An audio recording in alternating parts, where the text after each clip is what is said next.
어느덧 아침 저녁이면 싸늘한 날씨의 가을이 되었습니다. 가을은 추수의 계절이죠. 한 해를 되돌아보면 2020년도는 우리에게 흉년과 같은 한 해는 아니었는가 생각이 듭니다. 예기치 않은 코로나 광풍이 우리의 삶의 열매를 다 우수수 떨어뜨렸습니다. 반복되는 태풍과 긴 장마가 이 흉년에 가세를 했습니다. 간신히 붙어있던 가지들도 꺾여버렸고 희망찼던 계획들도 물거품이 되었습니다. 한 해 기대했던 소출을 계산해 보니 오히려 막대한 손해만이 가득합니다.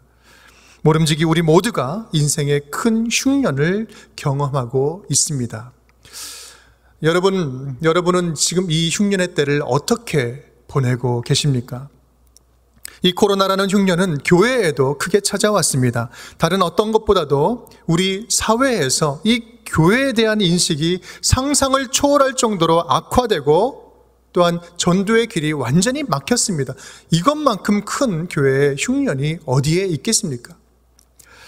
우리 인생에 있어서 흉년은 여러 종류로 찾아옵니다. 말 그대로 물질적인 흉년이 있습니다.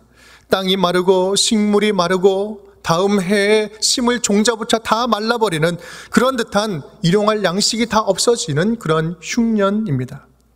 또한 건강의 흉년도 있습니다. 우리 갑작스럽게 찾아온 병 때문에 고통스러운 흉년이죠.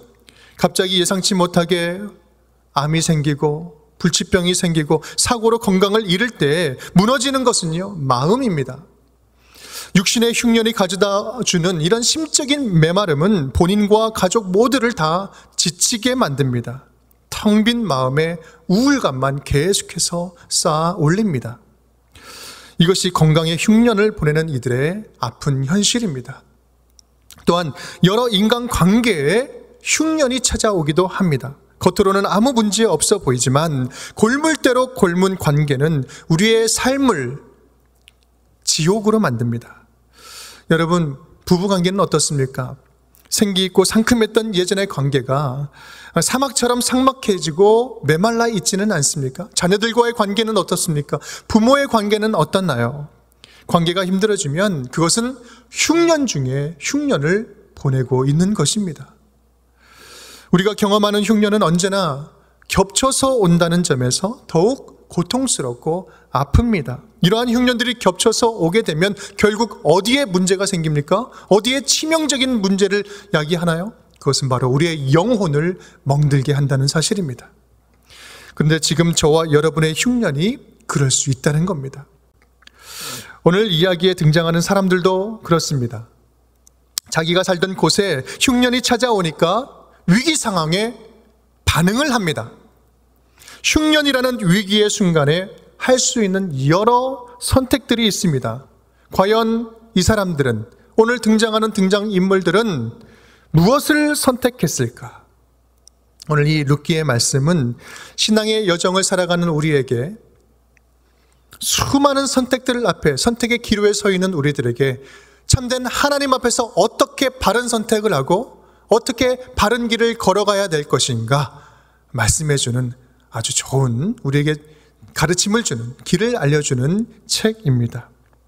오늘부터 풍년을 선택하라라는 제목으로 룻기 말씀을 한 달 정도 나누려고 합니다. 우리에게 찾아온 코로나 흉년의 때에 우리가 어떻게 하나님의 말씀 안에서 바른 선택을 하며 살아가야 할지 주님의 음성을 듣는 귀한 복된 시간 되기를 주님의 이름으로 축원드립니다. 본문 함께 읽겠습니다. 1절, 2절 말씀. 사자들이 치리하던 때에 그 땅에 흉년이 드니라. 유대 베들레헴의 한 사람이 그의 아내와 두 아들을 데리고 모압 지방에 가서 거류하였는데 그 사람의 이름은 엘리멜렉이요 그의 아내의 이름은 나오미요 그의 두 아들의 이름은 말론과 기럯이니 유다 베들레헴 에브라 사람들이더라. 그들이 모압 지방에 들어가서 거기 살더니. 아멘.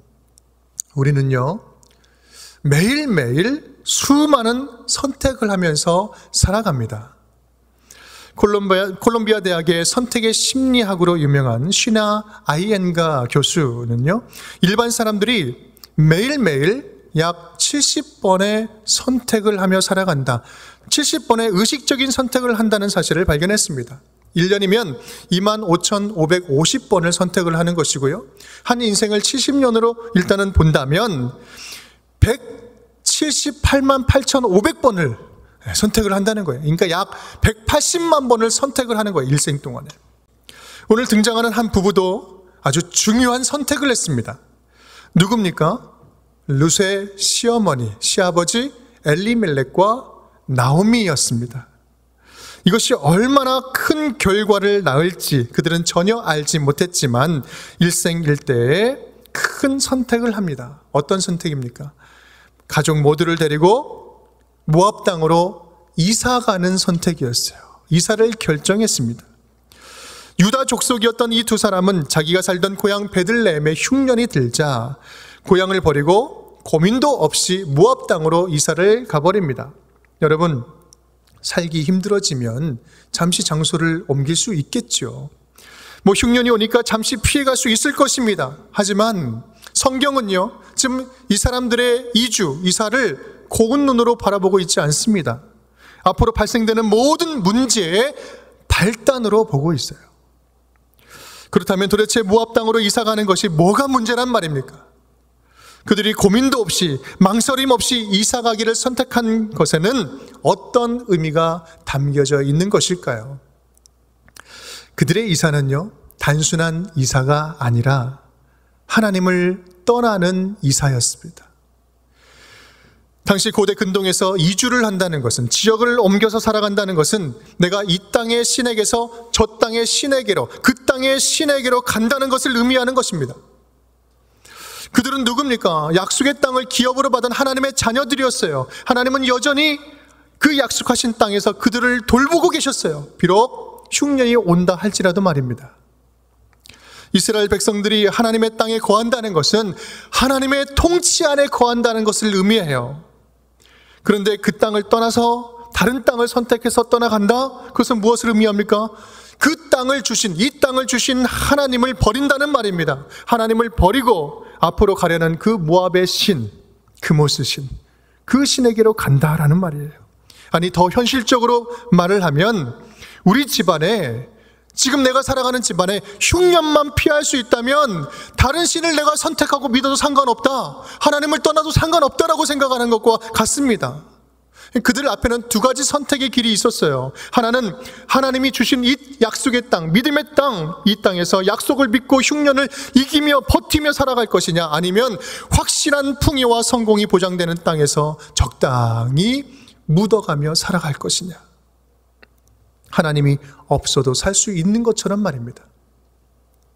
흉년을 빌미로 유대 땅을 떠난다는 것은 신앙의 문제보다 먹고 사는 문제를 더 중요하게 여긴다는 우선순위의 문제였던 것입니다. 함께 읽겠습니다. 나오미의 남편 엘리멜렉이 죽고 나오미와 그 두 아들이 남았으며 말론과 기론 두 사람이 다 죽고 그 여인은 두 아들과 남편의 뒤에 남았더라. 3절에선 5절에서는요, 그들의 이름들이 의도적으로 소개되고 있습니다. 엘리멜렉, 나오미. 이 이름의 뜻은 무엇일까요? 나의 하나님은 왕이시다. 나오미는 기쁨이라는 뜻입니다. 그들의 이름에 담긴 그들의 인생을 살펴보면 그 이름에 담긴 그 의미대로 살아간다면 그들의 인생은요, 나의 하나님은 내 삶의 왕이십니다. 그래서 그 안에 있는 나는 기쁘고 기쁩니다. 굉장히 은혜스러운 이름들입니다. 하나님의 통치 가운데 살아갈 때, 하나님의 은혜 가운데 살아갈 때, 하나님이 각 그 인생들에게 베푸신 그 계획대로 살아갈 때 하나님을 왕으로 모시고 기쁨이 충만한 삶을 살아가는 것, 그들의 인생이었던 것입니다. 또한 그들이 살던 동네 이름이 어디였어요? 베들레헴. 여러분 잘 아시지 않습니까? 베들레헴 뜻이 뭐예요? 떡집, 빵집이라는 뜻입니다. 2절에서는요, 거기서 더 나아갑니다. 그 지명에 추가적으로 더 설명을 해요. 에브랏 베들레헴이다. 이 에브랏은 뜻으로는요, 수확이 많다라는 뜻입니다.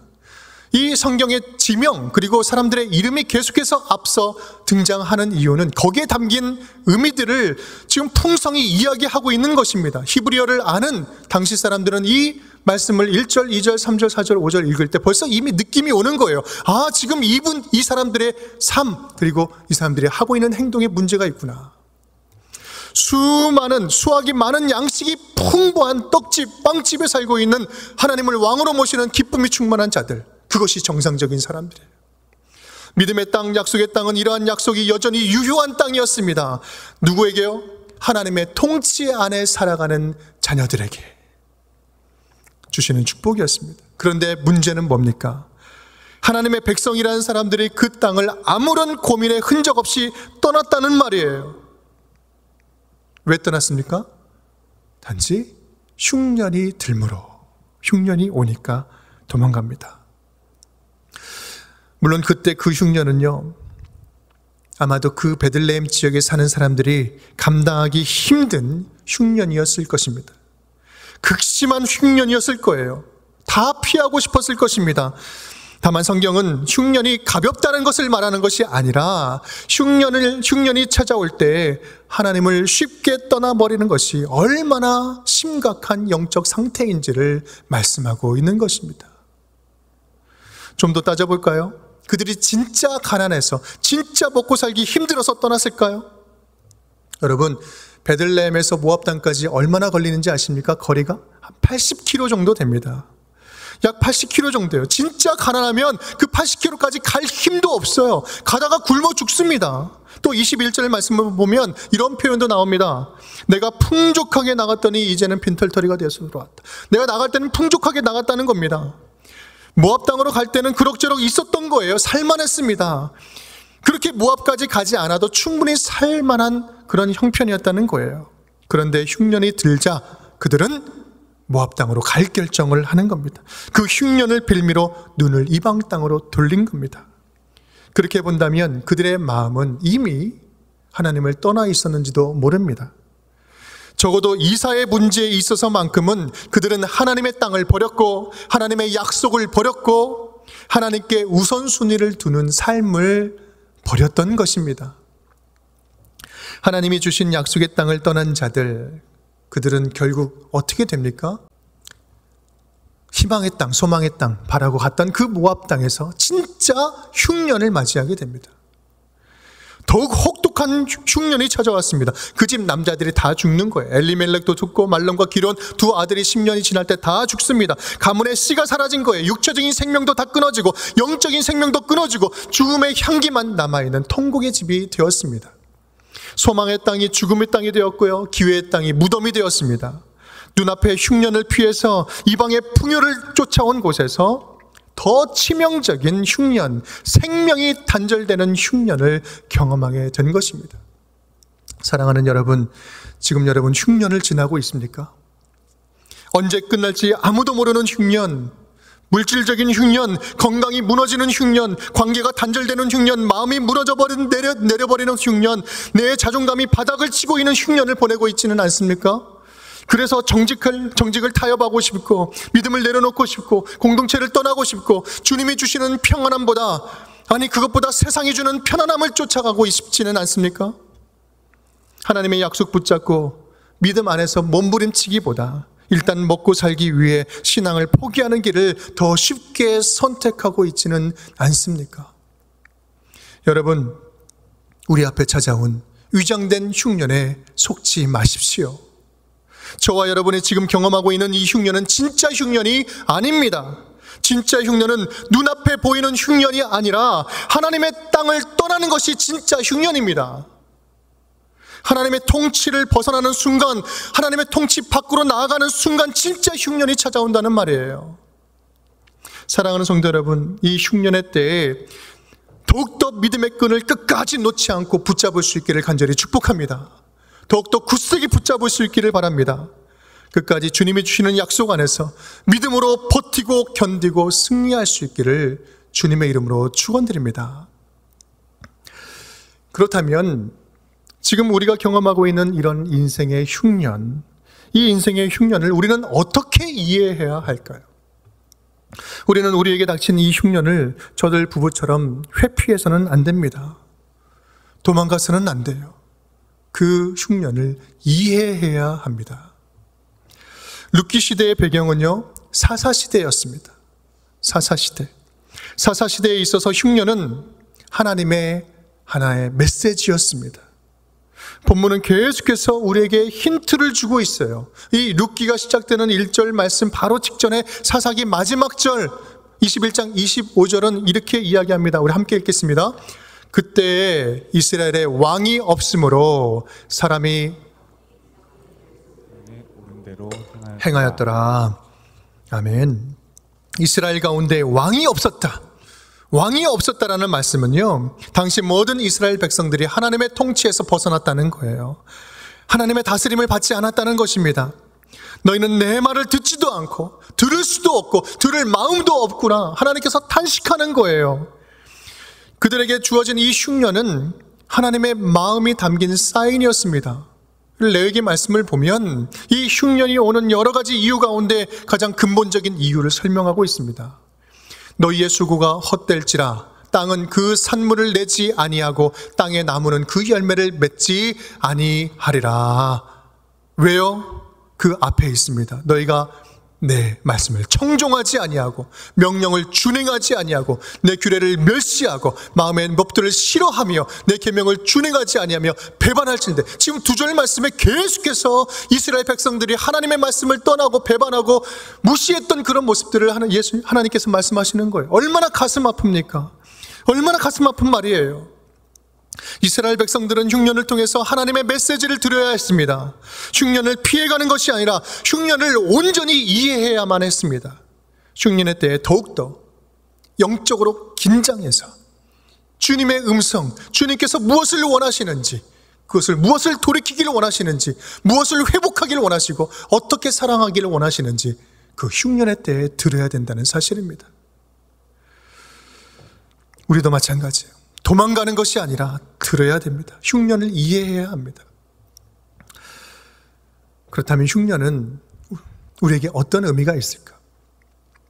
흉년은요, 먼저 하나님의 훈계일 수 있어요. 하나님을 떠난 자들, 무질서한 삶에 대한 훈계일 수 있습니다.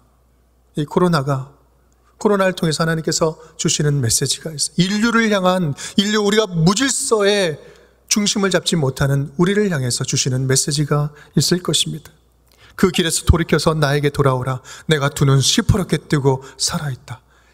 이 세상의 창조자는 나요. 내가 다스리고 있다. 나의 존재에 대해서 다시 깨닫길 바란다. 흉년은 또한 시험이기도 합니다. 어려움이 올 때 얼마나 하나님을 의지하는지 우리의 믿음을 시험하고 또한 신앙을 확인하고 견고하게 세우는 그런 테스트이기도 합니다. 우리는 이 흉년의 때를 통해서 우리의 믿음의 주소, 믿음의 수준이 어디인지를 우리는 우리 스스로 발견할 수 있어요. 또 이런 흉년은 하나님이 주시는 연단이기도 합니다. 나의 길 오직 그가 아시나니 그가 단련하신 후에는, 연단하신 후에는 내가 순금같이 되어 나오리라. 단련되면 명품이 됩니다. 주님 앞에 명품이 돼요. 주님께서 쓰시기에 아주 좋은 도구가 되는 것이죠. 이 훈련의 때를 보내고 있기도 합니다. 또한 흉년은 교육이기도 합니다. 여러분, 아버지를 떠난 탕자의 이야기 기억나십니까? 아버지를 떠난 그 탕자는 먼 나라 가서 허랑방탕하게 모든 가진 재물 다 탕진해버립니다. 모든 삶이 끝나버리고 굶어 죽기 직전 그 절망적인 순간에 성경은 이렇게 이야기합니다. 누가복음 15장 14절 말씀, 그 나라에 크게 흉년이 들어. 결정적인 순간에 흉년이 듭니다. 그 흉년은 고마운 흉년이에요. 탕자를 아버지에게 돌아오게 하는 흉년입니다. 회개의 기회를 주는 흉년이에요. 아버지를 떠난 삶이 이토록 비참하구나, 철저하게 그 밑바닥을 경험하며 그 흉년을 통해서 내가 돌아갈 곳은 아버지의 품, 그 사랑이 풍성한 오직 아버지의 품만이 내가 돌아갈 곳이구나, 그것을 알고 깨닫게 하는 흉년이었다는 사실입니다. 여러분, 건강의 흉년을 보내고 계시는 여러분, 다시 기억하십시오. 다시 힘낼 수 있기를 간절히 바랍니다. 여러분이 경험하고 있는 이 흉년, 이 몸의 흉년, 건강의 흉년은 징계가 아니라 몸과 마음과 영혼을 치유하심으로 살아계신 하나님을 증거하고 드러내고 임마누엘 약속을 주시는 기회인 줄 믿으시기 바랍니다. 그 건강의 흉년을 통해서 더욱더 가깝게 찾아오시고 임마누엘 축복으로 동행해 주실 줄을 믿습니다. 여러분, 경제적인 흉년으로 힘겹고 고통 가운데 계십니까? 이로 인해서 점점 영적으로도 다운되고 영적으로도 무너지고 영적인 흉년도 함께 왔습니까? 여러분, 아무리 힘들어도 지금 서 있는 믿음의 땅에서, 약속의 땅에서 나오지 마십시오. 아무리 힘들어도 지금 서 있는 그 땅, 하나님과 교제하고 만나고 있는 그 땅에서 나오지 마십시오. 믿음의 자리, 기도의 자리, 말씀의 자리를 끝까지 지키시기를 간절히 축복합니다. 경제가 무너지고 삶에 지독한 흉년이 왔다고 해서 믿음의 땅을, 믿음을 포기하지 마십시오. 흉년 너머에 있는 영원한 하나님 안에서만 누릴 수 있는 풍년이 있음을 기억할 수 있기를 바랍니다. 나오미는 이 완벽한 인생의 마지막 끝자락에서 큰 결단을 다시 내립니다. 새로운 선택을 하죠. 우리 6절 말씀 우리 함께 읽겠습니다. 그 여인이 모압 지방에서 여호와께서 자기 백성을 돌보시사 그들에게 양식을 주셨다 함을 듣고 이에 두 며느리와 함께 일어나 모압 지방에서 돌아오려 하여. 아멘. 나오미는 다시 이제 베들레헴으로 돌아올 계획을 세웁니다. 결단을 합니다. 새로운 선택을 다시 하는 것이죠. 흉년을, 이 가문에 임한 흉년을 종식시킬 수 있는 유일한 길은 다름 아닌 귀향길이었습니다. 베들레헴 땅은 나오미가 먹어도 풍년이고 굶어도 풍년입니다. 왜 그렇습니까? 하나님의 다스리심 안에 있기 때문에 그렇습니다. 가장 안전한 땅입니다. 약속의 땅은 하나님의 자녀로 살아가는 한 모든 것을 누릴 수 있는 땅입니다.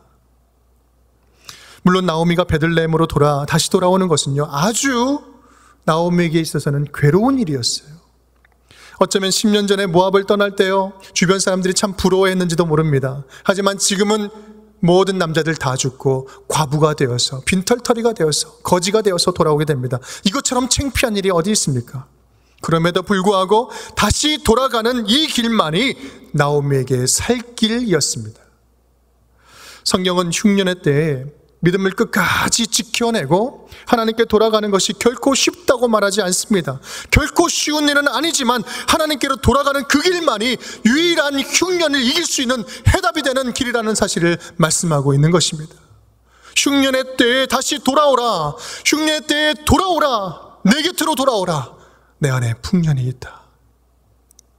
사랑하는 여러분, 우리 하나님께서 흉년의 때에 저와 여러분을 부르고 계십니다.